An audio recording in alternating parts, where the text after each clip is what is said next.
नमस्कार,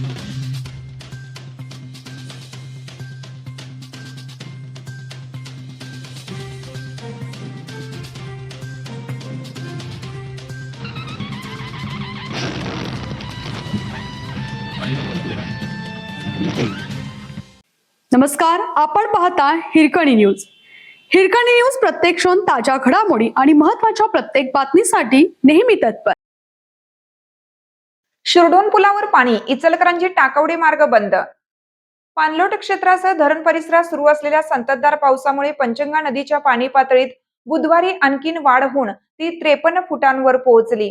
परिणामी शिरडोन पुलावरून पाणी वाहू लागल्याने प्रशासनाने खबरदारीचा उपाय म्हणून इचलकरंजी टाकवडे शिरडोन मार्ग वाहतुकीसाठी बंद केला आहे. यापूर्वी वाढलेल्या पाणी पातळीमुळे नदीतील मोठ्या प्रमाणावर जलपर्णी कुरुंदवाड हद्दीतील मळी परिसरातील शेतामध्ये येऊन विसावली होती. गेल्या 6 दिवसात ही जलपर्णी अधिक दाट होऊन पुलाला तुंबली आहे. नदीतील प्रवाह आणखीन वाढल्यानंतर ही जलपर्णी पुन्हा प्रवाहित झाल्यास नदीकाठच्या शेतीचे संभाव्य नुकसान टळणार आहे. दरम्यान पाणलोट क्षेत्रात सुरू असलेल्या पावसामुळे पंचगंगा नदीच्या पाणी पातळीत सातत्याने वाढ होत आहे.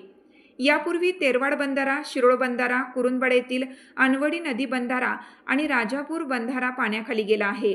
आता शिरडोन पूलही पाण्याखाली गेला आहे. शिरडोन पूल हा इचलकरंजी टाकवडे शिरडोन मार्गे कोल्हापूरकडे जाणारा महत्त्वाचा व जवळचा मार्ग असल्याने पुलावरील वाहतूक बंद झाल्याचा फटका दैनंदिन प्रवासी, शेतकरी आणि व्यावसायिकांना बसत आहे. तसेच शिरडोन टाकवडे परिसरातील शेतीकडे जाण्याचा संपर्कही तुटल्याने शेतकऱ्यांना शेतात पोहोचणं कठीण झालं आहे. प्रशासनाने नागरिकांना पुलावर पाणी आल्याने पुलावरून किंवा बंद करण्यात आलेल्या मार्गावरून जाण्याचा प्रयत्न करू नये, तसेच सुरक्षित पर्यायी मार्गाचा वापर करावा, असे आवाहन केलं आहे.